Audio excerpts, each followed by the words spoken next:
ஆத்துமநேசரின் அங்கமகத்துவங்கள். தியானம் 14. ஆத்துமநேசரின் கை, 2ஆம் பங்கு. வேதம். இயேசு நாயின் என்னும் ஊருக்கு போனார். அவள் மேல் மனதுருகி அழாதே என்று சொல்லி கிட்ட வந்து பாடையை தொட்டார். மரித்தவன் எழுந்து உட்கார்ந்து பேசத் தொடங்கினான். இயேசு பேதுருவையும் யாக்கோபையும் அவனுடைய சகோதரனாகிய யோவானையும் கூட்டிக் கொண்டு அவர்களுக்கு முன்பாக மறுரூபமானார்.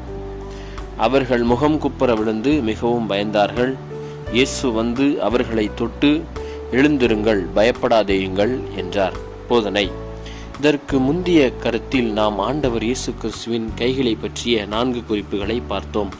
இப்போது வேறு 2 குறிப்புகளை பார்ப்போம். முதலாவதாக, நம் ஆண்டவர் இயேசு கிறிஸ்துவின் கரம் சாவில் ஜீவன் கொடுத்தது. ஆம், நம் ஆண்டவர் இயேசு கிறிஸ்து மரித்தவர்களுக்கு தன் கரத்தினால் தொட்டு உயிரை கொடுத்தார். மேலும் அக்கிரமங்களாலும் பாவங்களினாலும் மரித்த அனைவரையும் உயிரோடு எழுப்பதற்கு நம் ஆண்டவர் இயேசு கிறிஸ்து ஆவலாய் இருக்கிறார். இரண்டாவதாக, நம் ஆண்டவர் இயேசு கிறிஸ்துவின் கரம் பயம் தீர்க்கும் மருந்தாக இருந்தது. ஆம், ஆண்டவர் இயேசு கிறிஸ்துவின் சீஷர்கள் அவர் மறுரூபமாக்கப்பட்ட போது பயந்தார்கள். ஆனால் அவர் அவர்களை தொட்டு அவர்களுடைய பயத்தை நீக்கி தைரியம் கொடுத்தார். தியானம். என் ஆத்துமாவே, நம் ஆத்தும நேசரின் கரத்தின் மகத்துவத்தை நாம் பார்க்க வேண்டும். அவர் உள்ளங்கைகளிலிருந்து எத்தனை வியாதிகளுக்குத்தான் மருந்து இருக்கிறது. நாமும் எத்தனையோ நாட்களாக நம்முடைய பாவத்திலே பயந்து, சாவுக்கும் பயந்து நாம் கலங்கி கொண்டிருக்க வேண்டும். பல வியாதிகள் இருக்கலாம் என்று சொல்லி நாம் யோசித்திருக்க வேண்டும். ஆனால் எல்லா வியாதிகளையும் நீக்குவதற்கு நம் ஆண்டவர் இயேசு கிறிஸ்துவின் கரத்திற்கு வல்லமை உண்டு என்று நாம் உணர வேண்டும்.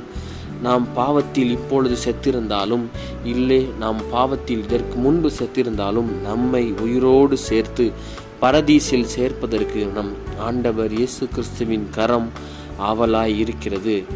எனவே நாம் இந்த நேரத்திலிருந்து பிசாசு நம்மிடம் கொடுத்திருக்கிற அவிசுவாசம், தீமைகள், சந்தேகம் உட்பட நம்முடைய கைகளை உயர்த்தி நாம் நம் ஆண்டவர் இயேசு கிறிஸ்துவின் கரத்தை பிடித்து நம்பிக்கை பெற்று அவரிடம் அவிழ்தம் பெற்று அதை உண்டு நாம் பிழைப்போம். 2ஆம் ஆதாமாகிய நம் ஆண்டவர் இயேசு கிறிஸ்து பாவத்தில் நம்மை தள்ளிய அந்த பிசாசை பாதாளத்தில் அடக்கி போடுவார். இரண்டாவதாக, மற்ற சீஷர்களைப் போல நாமும் பயப்படலாம். ஏன்? நம்முடைய பாவங்கள், நம்முடைய பாவ மயக்கம் அவரை பார்க்க விடாதபடி அவரை பார்த்ததும் ஒரு பயம் ஏற்படலாம்.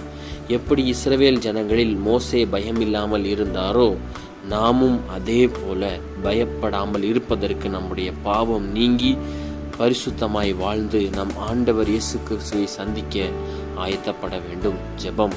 மகா இரக்கமுள்ள எங்கள் இரட்சகராகிய இயேசு கிறிஸ்துவே, எங்களுடைய பாவங்களை நாங்கள் உணர்கிறோம். உம்முடைய கைகளை வைத்து பாவத்தில் மரித்த எங்களை குணமாக்கி, எங்களை பிழைக்க வைத்து, எங்கள் மயக்கம் தெளிக்க வைத்து, உம்முடைய நியாய தீர்ப்பின் தண்டாயுதம் எங்கள் மேல் இருப்பதை உணர்ந்து மனம் குப்பர விழுந்து கிடக்கிறோம். எங்களை தொட்டு எங்களை ஜீவனை அனுகிரகித்து எங்களுக்கு தைரியத்தை தரும் என்று சொல்லி பிதா, குமாரன், பரிசுத்தாவின் நாமத்தினாலே வேண்டுகிறோம்.